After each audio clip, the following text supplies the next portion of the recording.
अस्सलाम स्टूडेंट्स, यहाँ पे हमारे पास क्लास 6 का कंप्यूटर का यूनिट नंबर 3 का पेज नंबर 23 है हमारे पास। और यहाँ पे हमारे पास जो बाकी लॉजिक ऑपरेशंस रह गए थे वो हम आज कंप्लीट करेंगे।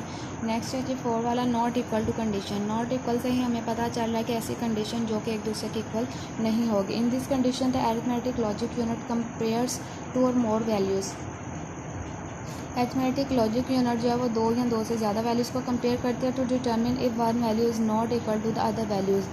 इस चीज़ को मुहैया करने के लिए कि एक वैल्यू जो है वो दूसरी वैल्यू के इक्वल अगर नहीं है। तो एग्जांपल है इसकी, if the age of a child is not equal to the 4, अगर किसी बच्चे की जो एज है वो 4 के इक्वल नहीं होती, then he will not be eligible for prep class. तो फिर जो वो प्रेप क्लास के बैठने के लिए एलिजिबल नहीं होगा।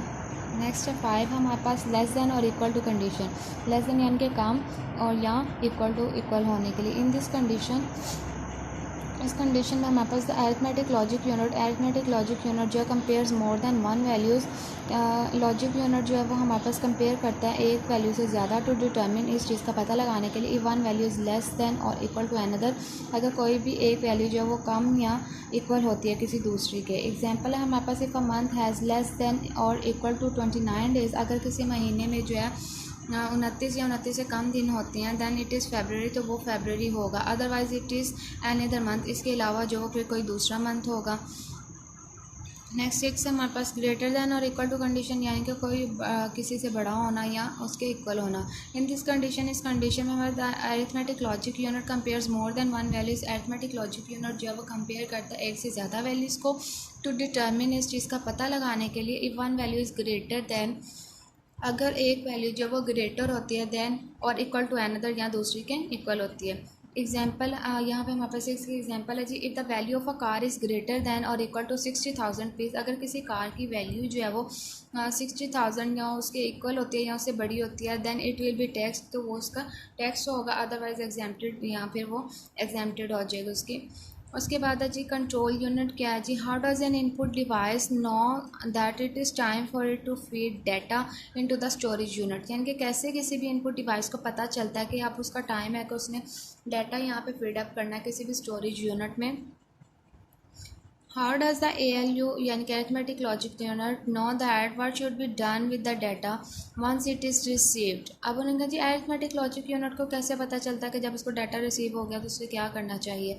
How is it is that only the final results are send to the output devices. उन्होंने कहा जी कैसे ये फाइनल रिजल्ट्स हो सकते हैं जो कि आउटपुट डिवाइसेस को दिए जाते हैं, and not the intermediate results, और उसको हम इंटरमीडिएट रिजल्ट्स जो हम नहीं बोल सकते।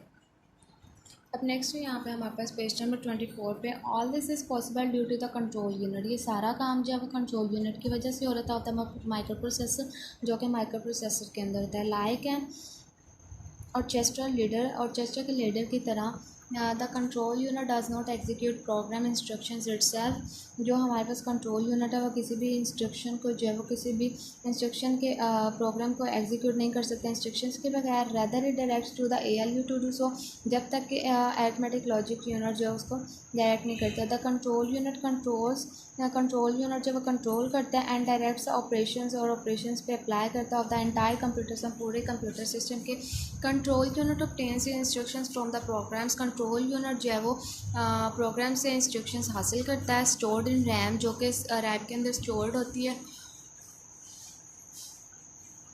देन इंटरप्रेट्स द इंस्ट्रक्शंस, फिर उन इंस्ट्रक्शंस पे काम करता है एंड इशूज सिग्नल्स, और फिर सिग्नल इशू करता है which cause the ALU to execute, जो कि ALU को यानी कि अरिथमेटिक लॉजिक यूनिट जो उन पे वर्क करता है उनको एग्जीक्यूट करवाने के लिए।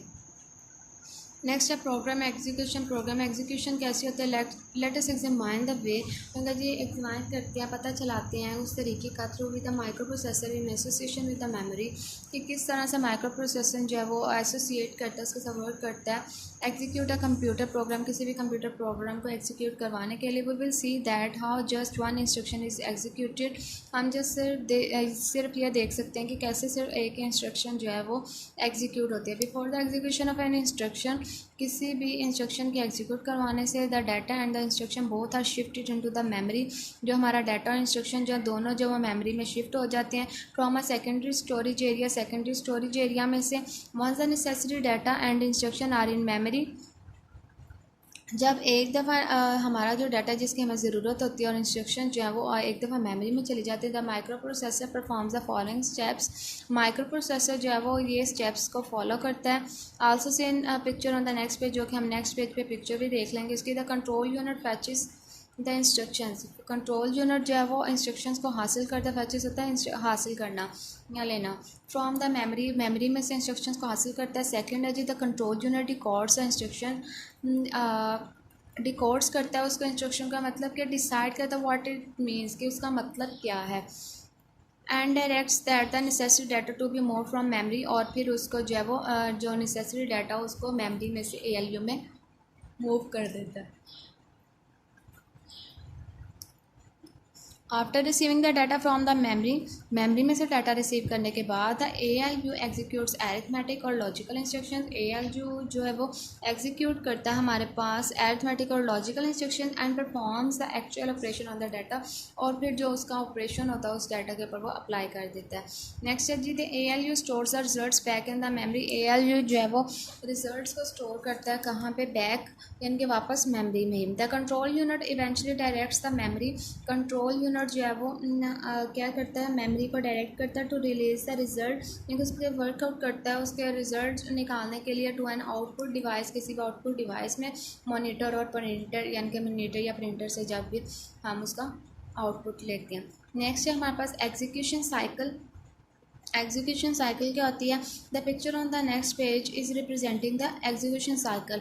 अब यहाँ पे नेक्स्ट पेज पे उन्होंने हमें एग्जीक्यूशन साइकिल दिखाई है ऑफ द CPU की, and the process of transferring input into output, और किस तरह से डाटा जब इनपुट से आउटपुट में कन्वर्ट होता है या ट्रांसफ़र होता है, वो सारा प्रोसेस बताया हुआ है यहाँ पे हमें पेज नंबर 25 पे।